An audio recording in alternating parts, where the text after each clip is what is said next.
إن الحمد لله نحمده ونستعينه ونستغفره ونعوذ بالله من شرور أنفسنا ومن سيئات أعمالنا من يهده الله فلا مضل له ومن يضلل فلا هادي له أشهد أن لا إله إلا الله وأشهد أن محمدًا عبده ورسوله أما بعد فإن خير الحديث كتاب الله وخير الهدي هدي محمد صلى الله عليه وسلم وشر الأمور محدثاتها فإن كل محدثة بدعة وكل بدعة ضلالة وكل ضلالة في النار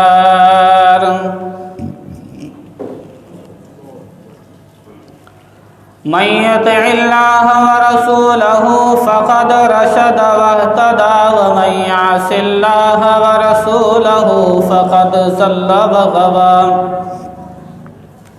قال الله سبحانه وتعالى في القرآن المجيد والفرقان الحميد أعوذ بالله السميع العليم من الشيطان الرجيم بسم الله الرحمن الرحيم يا أيها الذين آمنوا اتقوا الله حق تقاته ولا تموتن إلا وأنتم مسلمون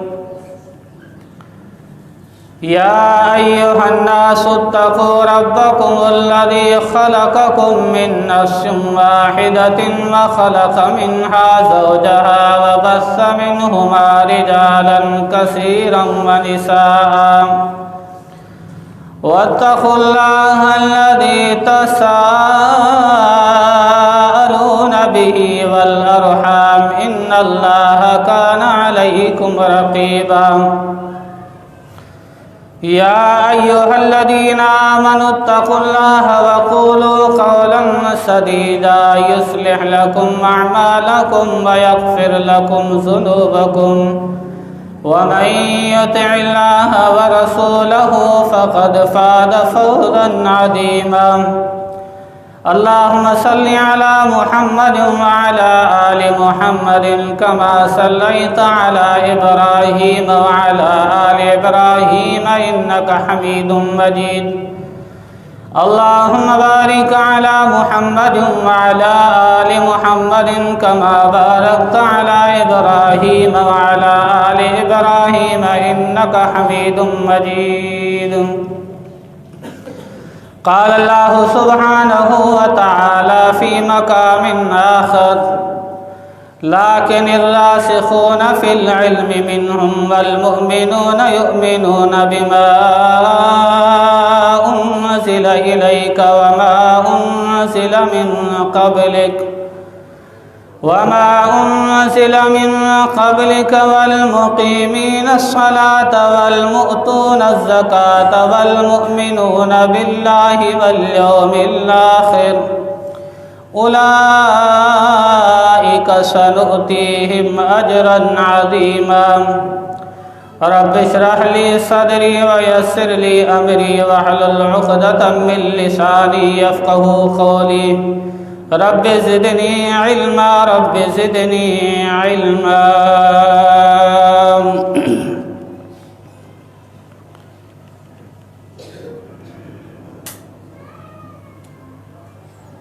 دین اسلام کے عظیم فریضہ نماز پر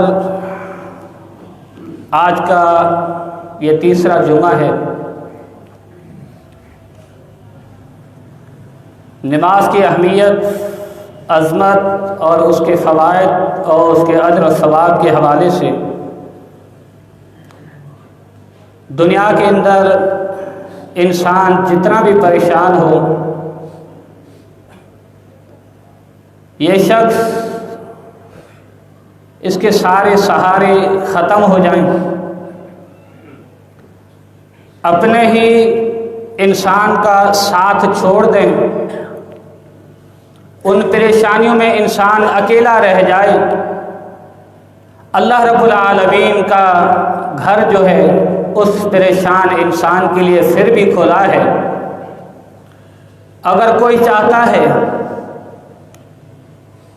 کہ میری یہ پریشانیاں ہلکی ہو جائیں، میرے دل کو سکون اور سرور عطا ہو اور اللہ رب العالمین کے غضب کو میں ٹھنڈا کروں، اللہ رب العالمین کو میں راضی کروں، تو اس کا ایک طریقہ اللہ تعالیٰ نے اس انسان کو اپنی یاد کا بتلایا ہے، اور اللہ رب العالمین کی یاد کے حوالے سے سب سے اہم اور عظیم عمل نماز ہے۔ نماز کے ذریعے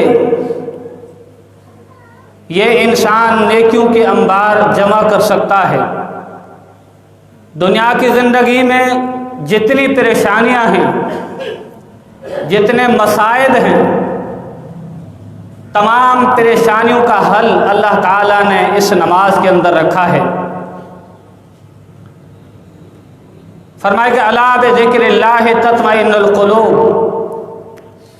لوگوں دلوں کا اطمینان، دلوں کا سکون اور سرور اللہ رب العالمین نے اللہ کے ذکر کے اندر رکھا ہے، اور نماز وَلَذِكْرُ اللَّهِ اکبر اللہ تعالیٰ کا سب سے بڑا ذکر ہے۔ نماز میں جتنا بندہ اپنے رب کو یاد کرتا ہے، جتنی دعائیں پڑھتا ہے، جتنا قرآن پڑھتا ہے، اتنا ذکر انسان بقایا مراحل کے اندر انسان نہیں پڑھ سکتا۔ نماز کی عظمت کے حوالے سے ایک نماز کا فائدہ یہ ہے کہ انسان اس دھرتی پر نماز پڑھ رہا ہوتا ہے، اللہ کے گھروں کو آباد کر رہا ہوتا ہے، یہ سجدے کر رہا ہوتا ہے، اللہ تعالیٰ اس انسان کے لیے جنت کے اندر، جنت میں جہاں اس کا مقام ہے، اس مقام میں اس کے لیے تیاری ہو رہی ہوتی ہے۔ کتنا بڑا مقام ہے کہ جتنی نمازیں ہوں گی، جتنے اس انسان کے سجدے ہوں گے، اتنی جنت کے اندر سنگار اور اس کی سنوارنا بڑھتا جائے گا۔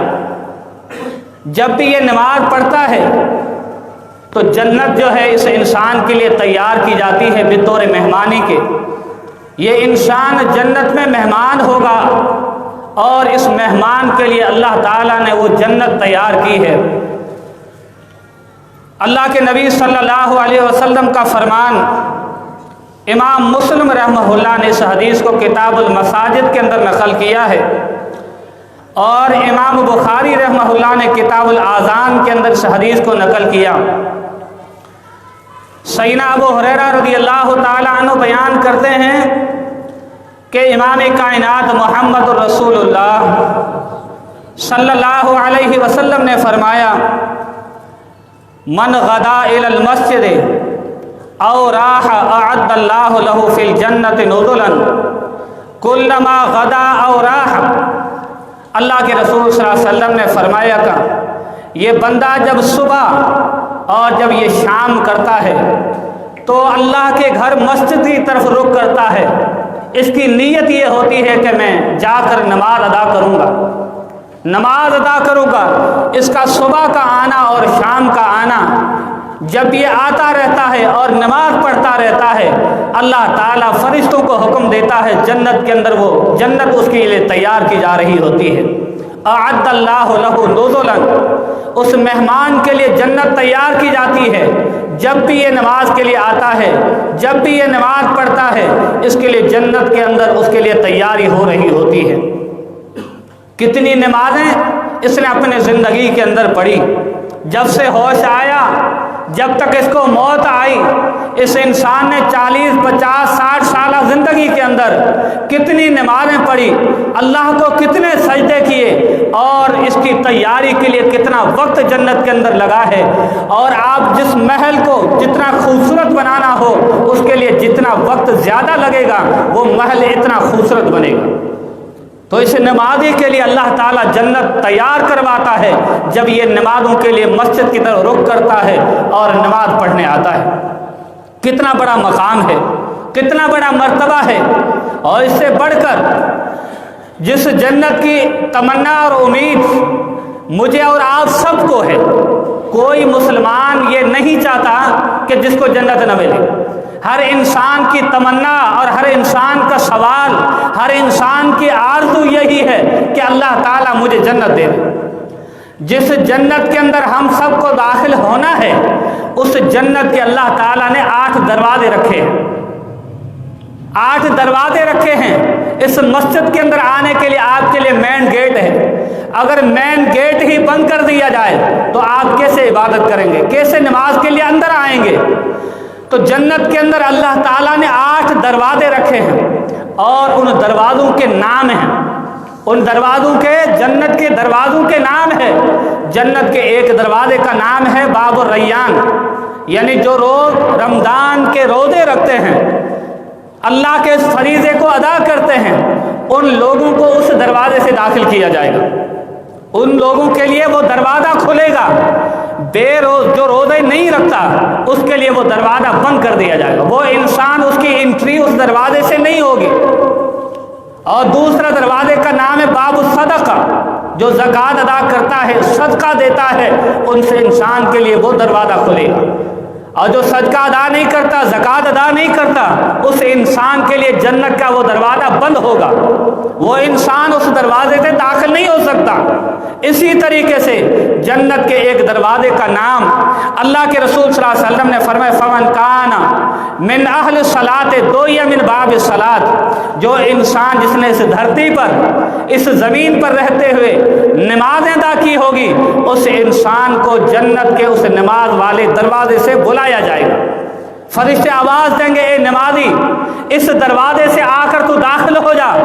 کتنا بہت بڑا مقام اور مرتبہ ہے اس انسان کے لیے جو انسان اس دنیا کے اندر نماز کی پابندی کرتا ہے، اور جو انسان بے نمازی ہے اس انسان کے لیے دروازہ بند ہوگا۔ میں تو یہی کہتا ہوں، نماز نیکیوں کی پہلی سیڑھی ہے۔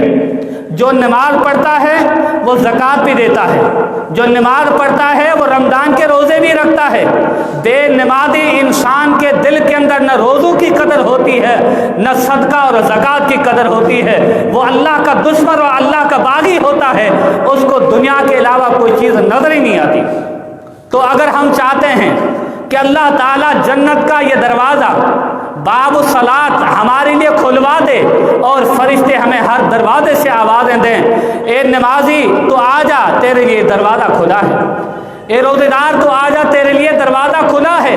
ابو بکر صدیق نے جب یہ حدیث سنی تھی، اللہ کے رسول سے فرمایا تھا، اللہ کے نبی صلی اللہ علیہ وسلم، کوئی ایسا خوش نصیب ہوگا جس انسان کے لیے 8 جنت کے دروازے کھول دیے جائیں؟ اللہ کے نبی نے فرمایا ارجو ان تکون منہم، ابو بکر اللہ کی ذات سے میری امید ہے کہ اگر وہ خوش نصیب اس دھرتی پر کوئی انسان ہوگا وہ آپ ابو بکر ہوں گے رضی اللہ تعالیٰ عنہ۔ کتنا خوش نصیب ہے وہ ابو بکر جس کے لیے جنت کے 8 دروازے کھول دیے جائیں گے، اور 8 دروازوں پر فرشتے ابو بکر کو آوازیں دے رہے ہوں گے کہ ابو بکر جس دروازے سے تجھے داخل ہونا ہے داخل ہو جا۔ کہتے ہیں کہ بھائی عزت جس انسان کو سب سے اعلیٰ دینی ہوتی ہے اس کو کیا کہا جاتا ہے؟ میرے گھر کے سارے دروازے آپ کے لیے کھلے ہیں، سارے دروازے، یعنی وہ بندہ جو ہے اس کے لیے عزت کا حد کر دیتا ہے، عزت کی حد کر دیتا ہے، اس کے احترام اور اس کے مقام کی حد کر دیتا ہے۔ میرے بھائیو، ہر انسان کو یہی کوشش کرنی چاہیے کہ جنت کے دروازے ہمارے لیے 8 کھلنے چاہیے، وہ نیکیاں ہمیں کرنی ہوگی۔ اگر دنیا کی زندگی میں نمازیں پڑھی ہوں گی تو فرشتے جنت کے اس دروازے سے ہمیں آواز دیں گے جس دروازہ نمازیوں کے لیے کھولا جائے گا۔ بہت بڑی نیکی۔ اس کے بعد جو ہم آتے ہیں نماز کے لیے، کیا نماز ایک رسم ہے؟ بعض لوگ جو ہے اس نماز کو بوجھ سمجھتے ہیں، یار اللہ نے فریضہ رکھا ہے ورنہ اللہ پوچھے گا اگر اس نماز کو ادا نہیں کریں گے۔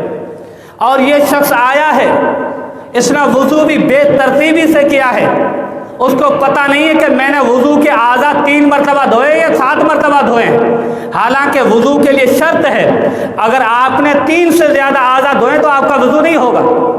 وضو 1 سے لے کر 3 تک دھونا ہے اعضاء کو، یعنی ہاتھ آپ کے 3 مرتبہ دھونے ہیں، 1 مرتبہ بھی دھو سکتے ہیں، 2 مرتبہ بھی دھو سکتے ہیں، 3 مرتبہ بھی دھو سکتے ہیں۔ شریعت نے جس چیز کی گنتی بتائی ہے اس حد سے تجاوز نہیں کرنا، آگے نہیں بڑھنا۔ یہ شخص آیا ہے، اس نے جلدی سے وضو کیا ہے اور یہ جلدی سے نماز ادا کی، اس کو پتہ ہی نہیں ہے کہ میں نے کتنے سجدے کیے ہیں، نماز کی شروع میں کون سی دعا پڑھی تھی، اور سورۃ فاتحہ کے بعد پہلی رکعت کے اندر میں نے کون سی سورت پڑھی تھی۔ اتنی اسپیڈ کے ساتھ یہ نماز پڑھ کر سلام کرتے ہوئے مسجد سے نکل جاتا ہے۔ ایک رسم تو نے ادا کر دی لیکن اس نماز کا سکون تجھے نہیں آیا، رسم نہیں ادا کرنی، اس نماز کا سکون اور اس نماز کا مزہ بھی لینا ہے۔ مزہ اس انسان کو یقیناً آتا ہے جو انسان نماز کا ترجمہ جانتا ہے۔ نماز میں جو ہم پڑھتے ہیں کم سے کم اس کا ترجمہ یاد ہو، بہت انشاءاللہ مزہ آئے گا، بہت سکون اور سرور آئے گا۔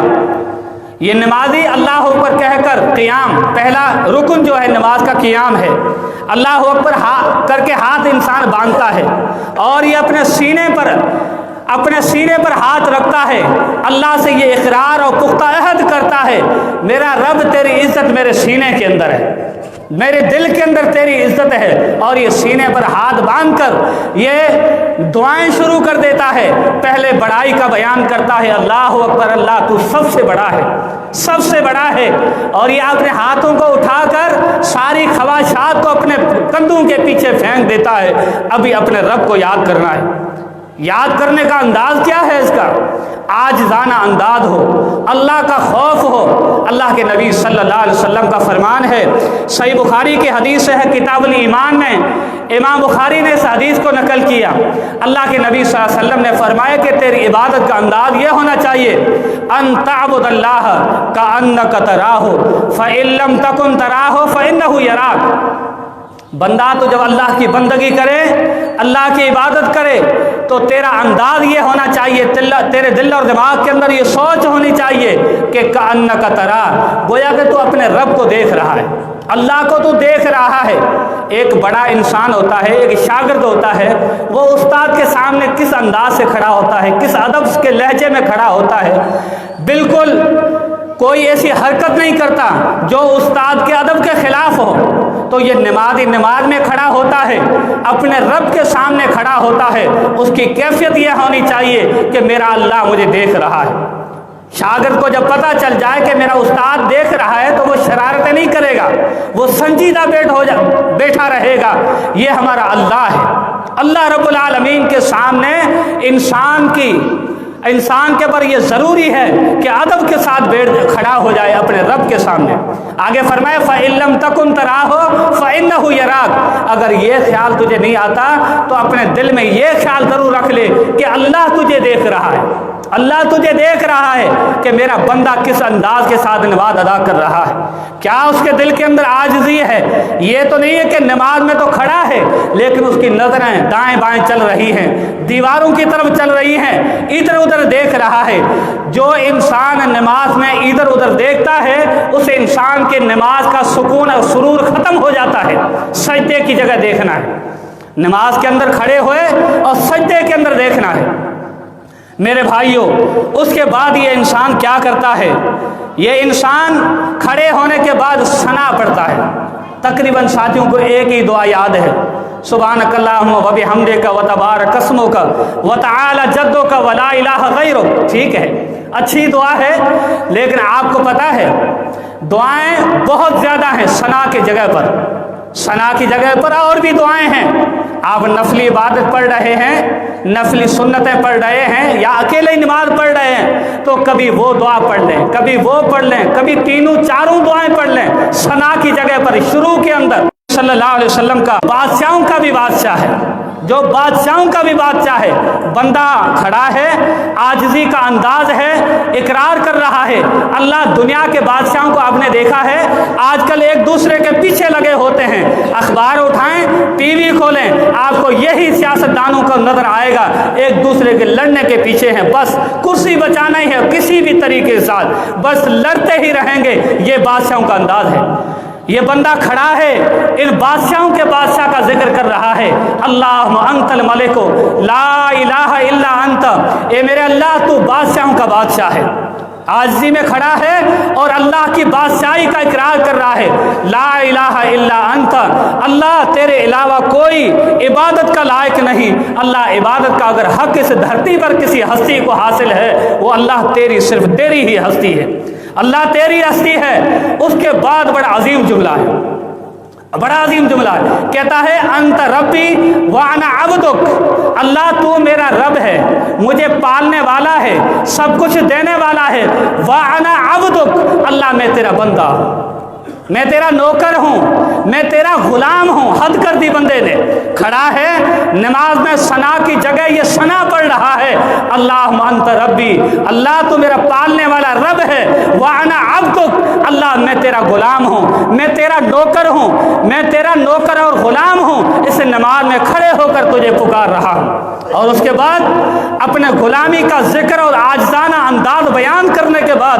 بندہ کیا کہتا ہے، ظلمت نفسی، الہ العالمین کالا ہو چکا ہوں، گناہ اتنے کر لیے ہیں، بہت بڑا میں نے ظلم کر دیا ہے، واعترفت بذنبی، اللہ میں اعتراف کرتا ہوں، اعتراف کر رہا ہوں، اپنے گناہوں کا اعتراف کر رہا ہوں، اللہ میں نے گناہ کیے ہیں، اللہ اس گناہوں کا میں اعتراف کر رہا ہوں، واعترفت بذنبی فاغفر لی ذنوبی جمیعا انہ لا یغفر الذنوب الا انت، اللہ میرے سارے گناہوں کو معاف کر دے، ایک نہیں، آج کے نہیں، پوری زندگی کے گناہوں کی معافی کھڑے ہو کر عاجزانہ انداز میں پہلے اللہ تعالیٰ کی تعریفات کے پل یہ باندھ دیتا ہے، بڑی تعریفیں کرتا ہے، تیری بادشاہی ہے میرا رب، تیری بادشاہی ہے۔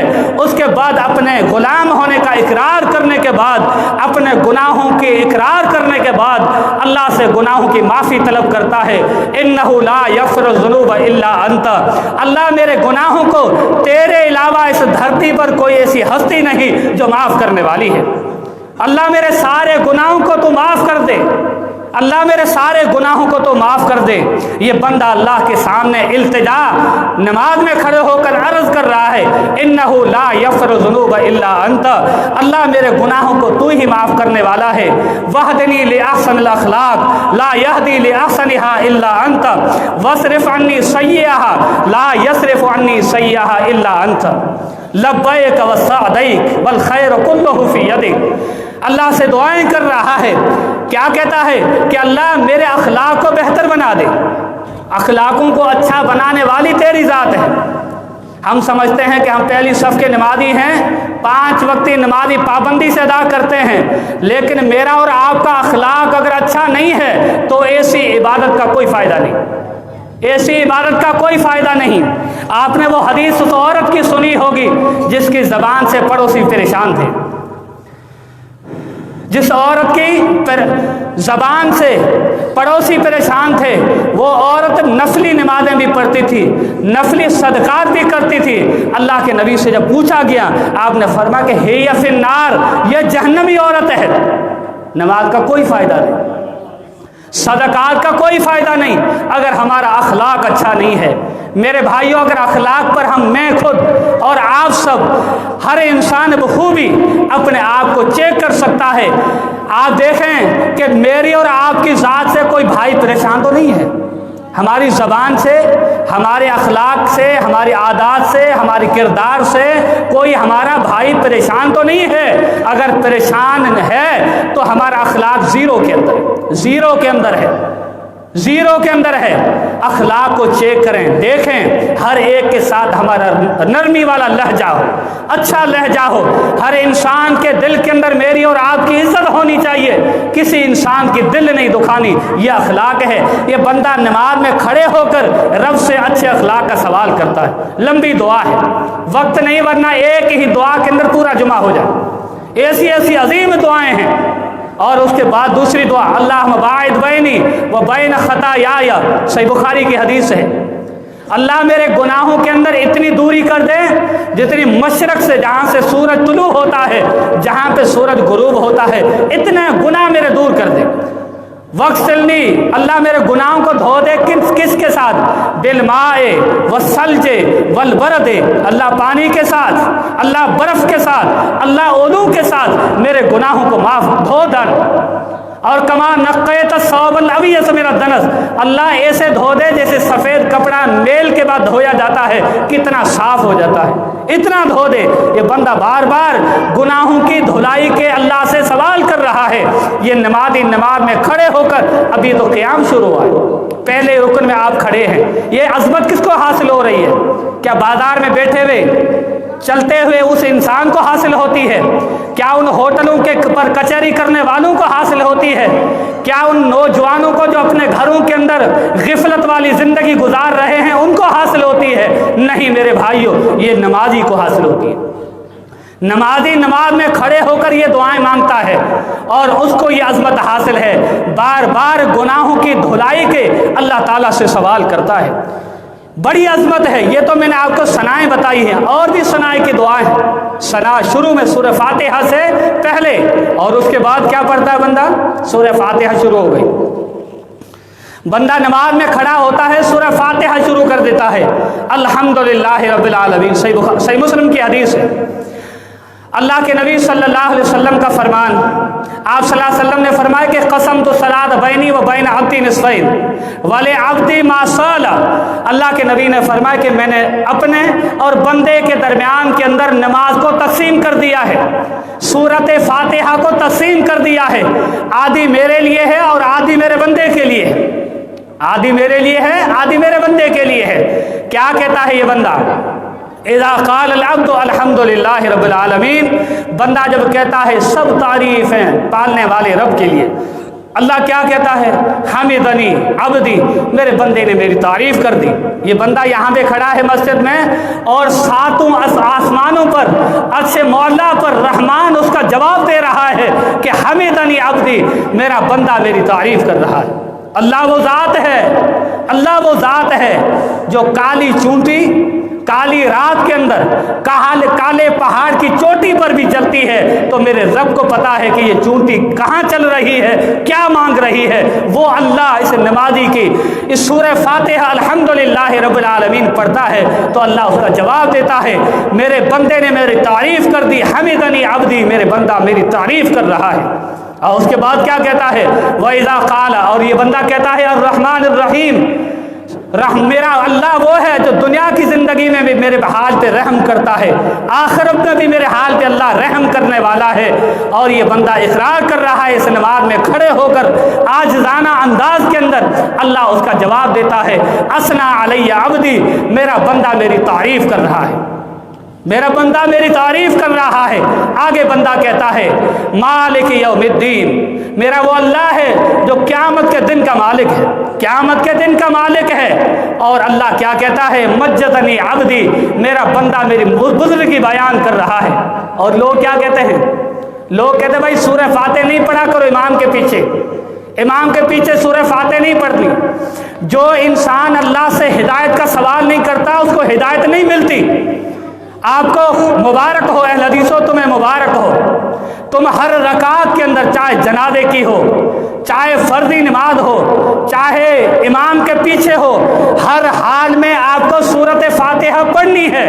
اور اس سورہ فاتحہ کی یہ عظمت ہے، تو کھڑے ہو کر سورہ فاتحہ پڑھ رہا ہے، میرا اللہ تیرا جواب دے رہا ہے۔ حالانکہ تو سورہ فاتحہ ظہر اور عصر میں بھی پڑھتا ہے، اور تیرے ساتھ میں کھڑا نمازی بھی ہے، تیرے قریب کے اندر اس کا منہ تیرے کان کے ساتھ لگا ہوا ہے، لیکن تجھے پتہ نہیں ہے کہ میرا نمازی کیا پڑھ رہا ہے، میرا ساتھی جو میرے ساتھ کھڑا ہے کیا پڑھ رہا ہے، لیکن میرے اللہ کو پتا ہے کہ میرا بندہ کیا سوال کر رہا ہے، میرا اللہ کیا سوال کر رہا ہے۔ تو اللہ جواب دیتا ہے مجدنی عبدی، میرے بندے نے میری بزرگی بیان کر دی۔ اور اس کے بعد ایک حدیث کے اندر ہے فوض الی عبدی، میرے بندے نے اپنے آپ کو میرے حوالے کر دیا ہے۔ اور جو بندہ نماز میں اپنے رب کے حوالے ہو جائے اس بندے کی کیا عظمت ہوگی، اس بندے کے ساتھ اللہ کے محبت کا کیا انداز ہوگا۔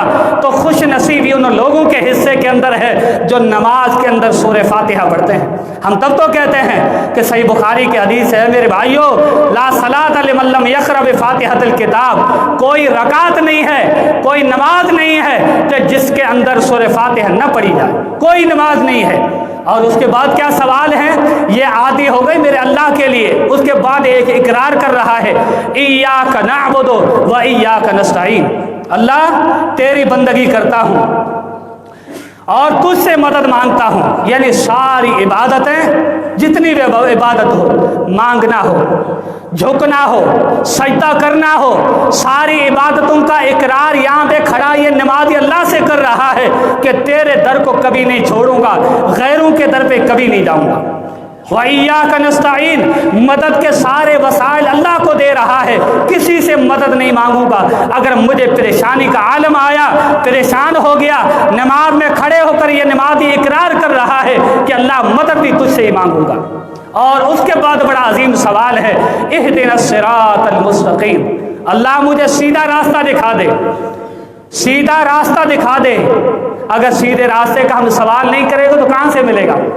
ایک سوالی کسی کے پاس سوال نہیں کرے گا تو اگلے کو کیا پتا اس کو کیا مجبوری ہے۔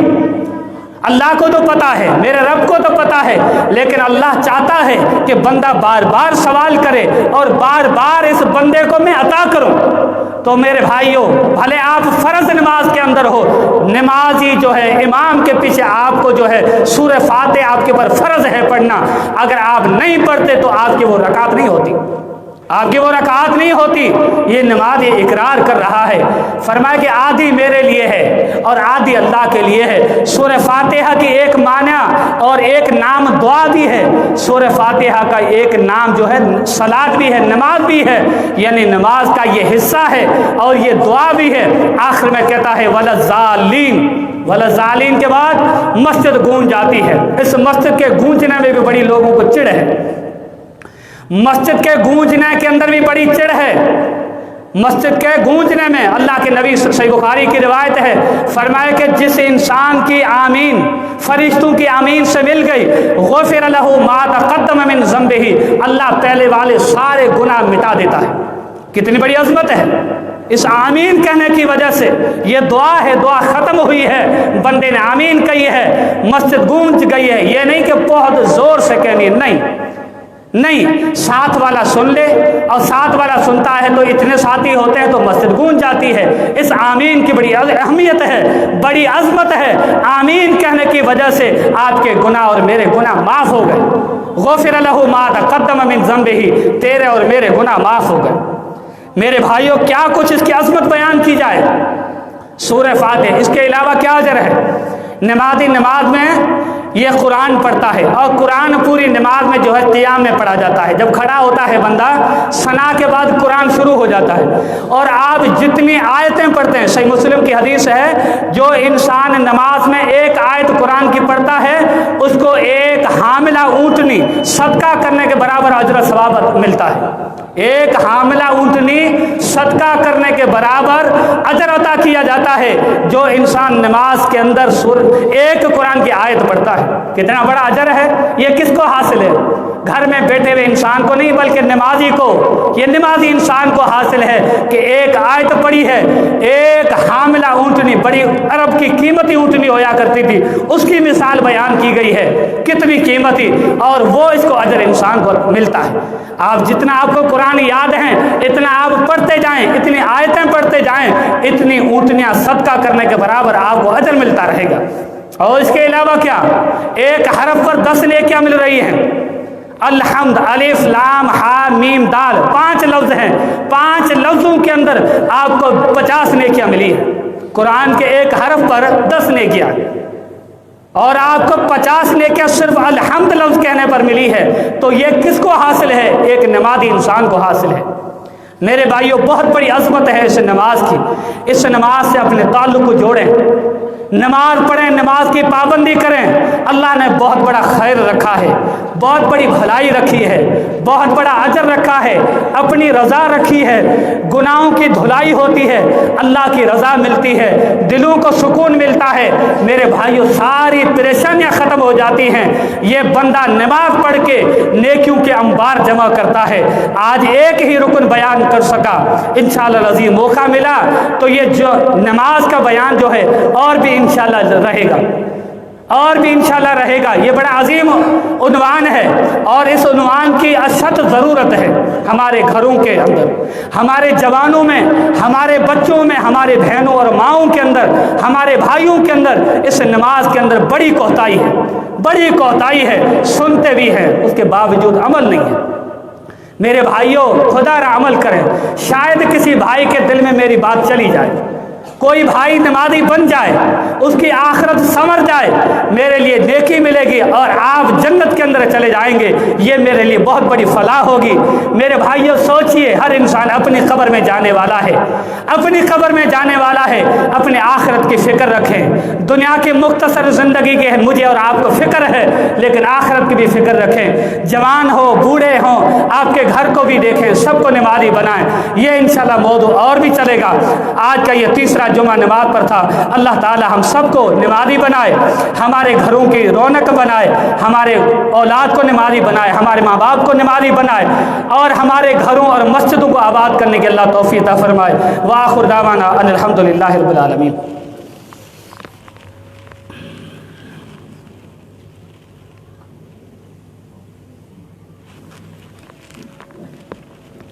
الحمدللہ الحمدللہ الذی کفا وسلام علی عبادہ الذین اصطفیٰ۔ اللہم صلی علی محمد وعلی آل محمد کما صلیت علی ابراہیم وعلی آل ابراہیم انک حمید مجید۔